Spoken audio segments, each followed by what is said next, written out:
বহুদিন পরে একটু সুযোগ পেলাম হাজবেন্ডের সাথে শপিং করতে যাওয়ার। তো ভাগ্যটাই খারাপ, এই যে বাইরে বের হলাম আর এত এত পরিমাণ বৃষ্টি হচ্ছিল কি বলবো।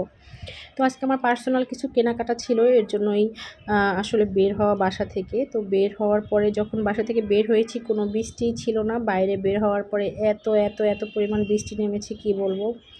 অনেক বৃষ্টি হয়েছে, তবে ভালো লাগছে রিক্সায় শপিংয়ের সাথে সাথে কিছু কাচের জিনিস কিনলাম আমি আজকে, সেটা তোমাদের সাথে শেয়ার করব। আজকে আমার হাজব্যান্ডকে বললাম আমার কিছু কাচের জিনিস দরকার, দেখি বলার সাথে সাথেই সে রাজি হয়ে গেল আর আমিও কিনে ফেললাম।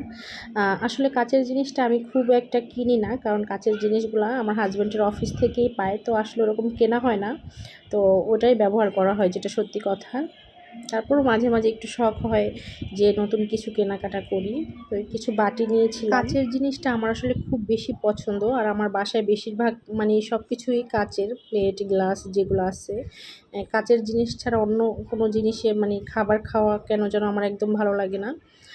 যাই হোক, তো আজকে আমার হাজব্যান্ডকে বলার সাথে সাথে যে সে এতগুলো জিনিস আমাকে কিনে দিবে আমি আসলে ভাবতেই পারি নাই।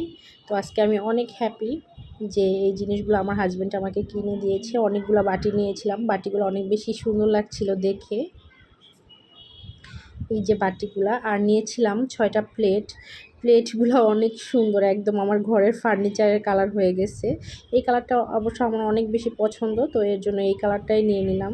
আসলে মেয়েদের শখের কোনো শেষ থাকে না, মানে তারা সব সময় চায় যে তাদের সংসারটাকে কিভাবে সুন্দর করে সাজিয়ে রাখবে, সংসারটার মধ্যে আর কি কিনতে হবে, কি কিনলে আর একটু গুছানো লাগবে, সবসময় আসলে এগুলো চাই। তো যেহেতু আজকে আমরা দুপুর টাইমে বের হয়েছিলাম, তো বাসায় আসলে রান্না হয়নি, তো বাইরে থেকেই খাবার কিনে আমরা সেই নতুন প্লেট আজকে উদ্বোধন করলাম, নতুন প্লেটেই খাবার দাবার খেলাম। সবাইকে টাটা, বাই বাই।